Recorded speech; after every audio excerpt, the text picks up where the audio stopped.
It was a really nice morning to go for a ride in my brother's Screaming Yellow Terminator, so that was fun, but I left my house key in his car, so he had to bring it back to me. Thanks.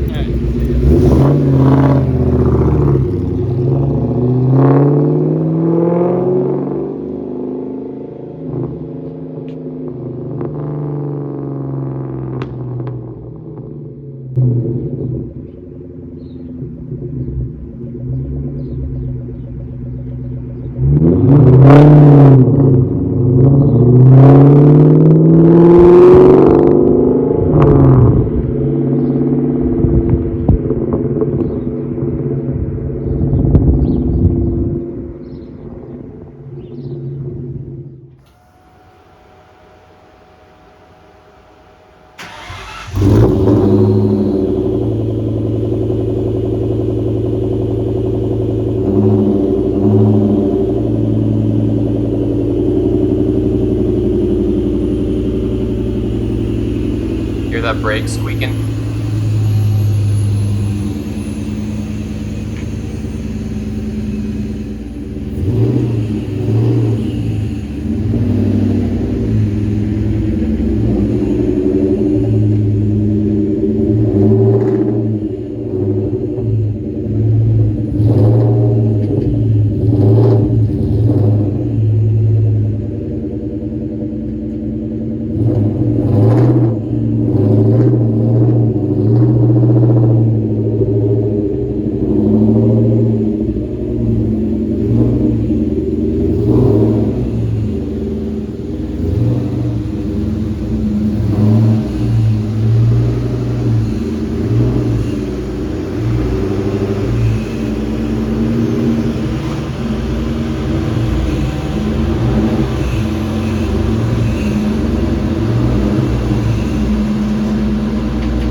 I decided to do the old phone book trick and back the car up onto a phone book to make it higher so I can put the jack under the car.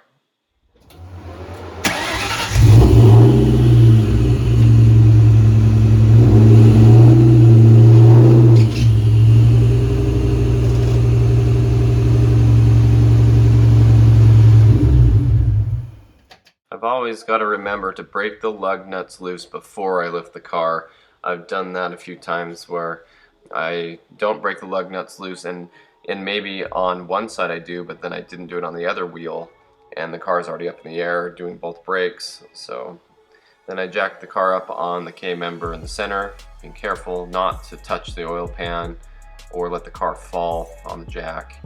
So here's the new rotors I got, just a set of nice stock rotors, and these pads actually came with my car when I bought them, so I know the previous owner knew they were needed at some point. I took the wheels off and got the other wheel off. If you could hear earlier in the video that squeaking noise that the pads were making when the car was rolling, it was the brake pads, and I had looked in here and seen before that the pads looked like they needed to be replaced. They were getting pretty thin and they were starting to crumble just a little bit around the edges. I'll show you that in a minute here, but I was really concerned of driving the car with brake pads that were so thin. So I used this liquid wrench on the base of the hub where the rotor meets the hub, and I tried to be gentle about it at first using a rubber mallet. I have beaten the snot out of a set of rotors like this before on my Lexus, and the Lexus had spent some time in the northern areas, and I mangled the rotors getting them off when I finally used some liquid wrench on them, and that was enough to break the rust loose, because what happens is the rotor rusts to the hub just slightly, and so it's important to use the liquid wrench because you can really beat on these things forever. So this rotor wasn't playing nice, so I went ahead and got a block of wood and I got behind the rotor from underneath the car and I pounded it with a mini sledge, and it took some hard blows. You can see a piece of wood chip off right here on the block. When I hit it hard enough, it's doing some damage to the wood block, but I did break it loose, you can see, and I like that better than pounding the rotor itself and smashing up the rotor in case you do have to use that rotor if for whatever reason you need to drive the car. Anyway, so I got a screwdriver and I popped these pads out. Here you can see this side wasn't all that bad, but it was getting pretty low, and the edges were looking pretty bad. So next I used a C-clamp to compress the calipers. I wanted to have them all the way in for when I degreased this caliper so that I could clean all around it. It'd be easier to get underneath them once they're compressed, and maybe the boots could just stay in where they need to be. I took the cap off the reservoir, which was actually pretty good because I think there was a lot of brake fluid added to this car because the pads were so thin. So then I degreased the caliper and it turned out really nice. I'm very happy with how clean it looked after. I used a toothbrush to get in the grooves, and then I decided that on this back side of the caliper I could go back once the rotors and pads were installed and finish detailing it better. So I got most of it off like that and then decided to go back and clean it later. And as you can see, I have a 5-gallon bucket that I put next to the car during all this so that I can put the caliper on there and not stretch out the brake line. And this car actually has stainless steel upgraded brake lines from the previous owner. So next I got the new rotor out, and it's important to clean these off because they have oil on them from the assembly, and that oil is also supposed to keep them from rusting as they sit on the shelf before you use them. And that assembly oil is slippery and needs to come off so it doesn't get on the new pads. So I just went ahead and cleaned that surface really well and got all that oil off. And even after you handle it with dirty hands, you need to go back and clean it again. Next I wanted to grease the new pads, and I don't know how necessary this is, and I'm probably putting it in a lot of areas that doesn't need to be, but I'd rather be safe than sorry because these will squeak. Whoever did the brakes on my yellow Mach 1 before I bought it didn't do it right, and they squeak when I hit the brakes. So you have to pop these in, and that can be difficult because if you compress the pistons and you pop these in and then you move them at all, it's going to pull the pistons back out. So next I put the new rotor on, got it ready so that I could slide the caliper on. And these calipers are different than a GT. They're held together different. As you could see, the pads were held in with those clips in the actual caliper, and so I wanted to make sure that it all fit before I assembled the caliper and the bracket back together. So you can see this looked really good and it fit just fine. But then, like I said, you have this big caliper bracket that has to go on, and it actually has the pads wedged in a certain way. I wanted to show this because it was important. These pads are side specific and they do go in a certain way, and you can see this pin here is meant to go in, to slide in and hold the pads in place. See that bottom little bracket looking piece, little hook looking piece on the bottom there, on where the pin's going? Those need to be on the side of the pin. The front side has more of a squared off look, and then the pin slides in. The reason it has that hook shape is because it clearances where the pins slide. So then I got the bracket and I wiggled it around and got it set up right where the pads could slide right into the bracket where they belong, and then you put the pin through and put the little clip on the end of the pin. So that's how it goes together. I did have to figure this out because I've done brakes lately on GTs. I've done a few of them lately, and this is a totally different system, and these pads are held in. You can see underneath the Cobra letters where they're held in on each side with those clips. So now that I got that all set up, I went ahead and fitted over the rotor. So everything went on nicely. It was a little bit tighter than the last time I test fitted it, so those pistons must have moved just a little bit. And anyway, I wanted to make sure to get some Loctite for the bolts that hold on the caliper bracket, because I noticed that I didn't do this before, and I had to take one of the bolts back out and make sure that it had the Loctite on there.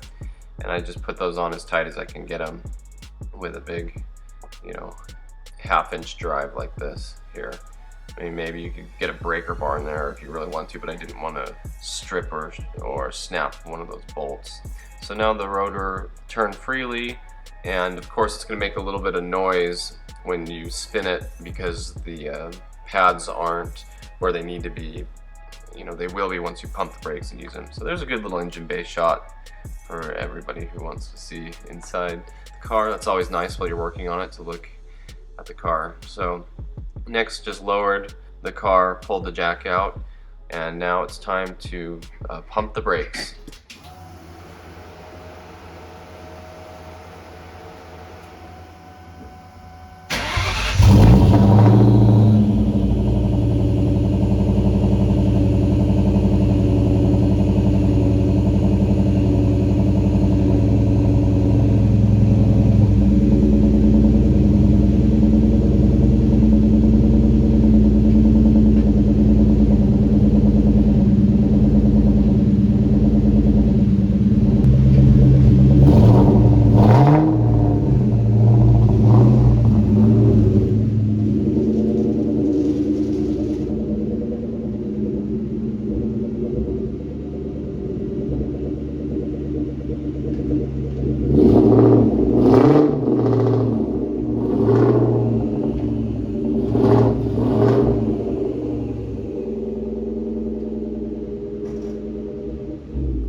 Before I got the car going anywhere, I wanted to make sure that I torqued down the lug nuts.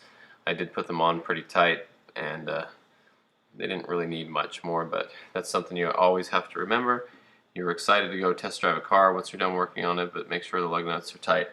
I've heard all sorts of things of how you should brake in your new brakes, and so I started just by going 20 miles an hour and then slowing down, kind of hard stops, and then I went a little bit faster, and I did some of this off camera, and then you'll see the footage here of what I did record. So there was a pretty good braking, and they feel great.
here's a look at the old rotors and pads. The rotors were pretty grooved, and these pads, you can see, they were pretty thin. They just didn't look very good, and they were crumbling on the edges, just kind of breaking up. So I'm glad to have the new brakes on there. Those brakes feel really good. I'm very happy with how they turned out. I feel much better driving the car now, knowing that the brakes aren't worn down so bad. I felt bad for the calipers having to compress so far to get those thin brake pads to the rotor. I felt like it wasn't good on the brakes, and I didn't like driving the car and going fast with it knowing that I didn't have good brakes. And so that's much better. I'm very happy how it feels now. It feels just great, no squeaking or anything so far. So that's the update on the Torch Red 03 10th Anniversary SVT Cobra Terminator. I want to thank everyone who leaves nice comments and everybody who enjoys watching the channel. I really appreciate your friendship. Thanks for watching. Stay tuned for more Mustang content.